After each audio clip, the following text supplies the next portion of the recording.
Hoje é dia de resenha, e resenha de fantasia nacional. Olá! Aqui é a Stephanie, você está no canal Mundos Impressos e hoje eu quero muito conversar com você sobre o livro Apaguem Ela Agora, do Alberto Hupsel, que eu espero ter pronunciado corretamente, que sim, se trata de uma fantasia. Vocês sabem que eu não sou muito fã de fantasia, não é nem de longe um dos meus gêneros favoritos, mas a sinopse desse em especial me pegou de um jeito que eu não pensei nem duas vezes antes de iniciar a leitura. E quer saber por quê? Porque nesse livro a gente é transportado para uma espécie de fábrica de personagens. Um mundo em que os nossos amados protagonistas são criados. É como se fosse um mundo em que as pessoas, os seres, ficassem treinando e participando de missões para se tornarem para desenvolverem habilidades, para se tornarem mais atrativos e finalmente serem escolhidos. Então é claro que além dessas pessoas a gente também vai encontrar vilões, monstros, zumbis e tudo mais o que a fantasia nos permite. E eu achei isso muito criativo. E eu acho que eu nunca parei para pensar na possibilidade, um mundo em que os escritores iriam para escolher seus personagens, os seus protagonistas. E isso tudo me soou muito legal e divertido. A história vai girar em torno da Ana, uma garota que tem o maior desejo de se tornar protagonista. Mas quando a gente começa a acompanhá-la nos treinos e nas missões, a gente acaba descobrindo a primeira coisa muito estranha. Ela meio que não faz a mínima ideia que faz parte de um mundo em que se escolhe protagonistas. Para ele, ser protagonista é uma profissão como outra qualquer, como cozinheiro, como lixeiro, como professor, como engenheiro. E tudo fica ainda mais estranho para nós leitores com a chegada de um personagem chamado de Rei. Que com o passar da narrativa a gente descobre que ele é o responsável por selecionar esses protagonistas. Como se ele fosse o único elo entre o mundo dos personagens e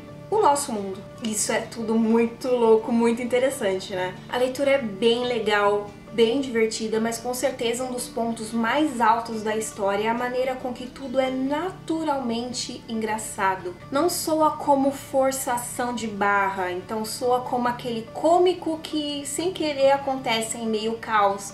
E isso é muito natural, eu gostei bastante. Mas como nem tudo são flores, eu admito que fiquei um pouco confusa com o que diz respeito à faixa etária. O autor mencionou pra mim que pra ele gira em torno dos 14 e 15 anos, mas eu confesso que no início da leitura cogitei a possibilidade de estar lendo um livro infantil para crianças em lá seus 10, 11 anos de idade. Mas os assuntos começaram a ficar de certa maneira mais pesados, com citações a respeito de cigarros e outros vícios. Mas não apologia, tá gente? Citação. E passei a refletir o quanto o livro cairia como uma luva em pessoas lá pros seus 13, 14 anos. E nessa parte eu gostaria de conversar com vocês um pouquinho sobre algo bem comum na minha realidade, no meu dia a dia. Eu sou professora. Então é normal, todo livro que eu pego em mãos, eu acabe contextualizando dentro de uma sala de aula. E esse livro me deixou até mesmo afoita com a possibilidade de indicação de tanto que eu gostei dele. Mas no contexto escolar, a gente precisa tomar muito cuidado com histórias que citam os vícios, mesmo que seja de uma maneira contra esses vícios. Justamente porque a gente não trabalha só com o aluno, mas também com os responsáveis, com os pais deles. Muitos pais ficam contrariados com histórias que citam cigarros, bebidas alcoólicas e outros vícios. Por viver em outra realidade, mas nós professores precisamos ter isso em mente na hora de indicar um livro, porque pode até nos prejudicar. Então, mesmo que eu pessoalmente não veja problema nesse tipo de história, inclusive eu lia livros com essa idade que realmente faziam apologia a certos vícios, passei a pensar que talvez não pudesse levar este livro para dentro da escola. Mesmo que eu mesma tenha lido Christiane F. lá nos meus, sei lá, 12, 13 anos de idade.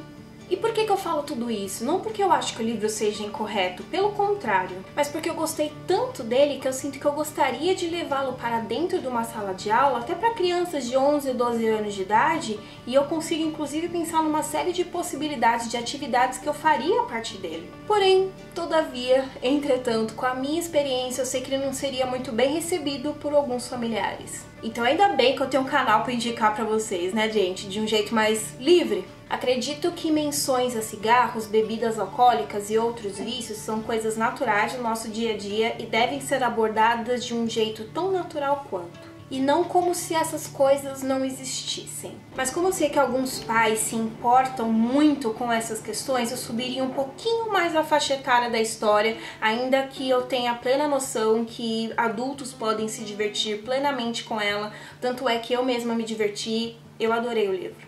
O mundo é bem criado, os personagens são cativantes, e eu gosto muito da possibilidade dessa protagonista que não perde uma oportunidade de se meter em encrenca. A história ainda traz umas viradas na narrativa que eu acho bem interessantes, então com certeza é um livro que eu indico sim. Eu não teria problema de deixar esse livro nas mãos de um filho meu, e aí eu gostaria de saber se pra vocês, se vocês tivessem filhos, se vocês têm, como vocês refletem a respeito? Tudo bem ou pra vocês é um tabu? Eu, pessoalmente, sempre fui da política que se algo existe, esse algo precisa ser discutido. Enfim. Esse livro aqui... Opa, desligou o Kindle. Plim, plim. Esse livro aqui tá de graça no Kindle Unlimited, mas pra quem não tem o Kindle Unlimited, que é meu caso, ele também tá lá vendendo bem baratinho. Eu vou deixar o link pra vocês, caso vocês tenham interesse. Muito obrigada por assistirem, espero que vocês tenham gostado da resenha. Se já leram os livros, bora conversar nos comentários. E eu os vejo no próximo vídeo. Tchau, tchau!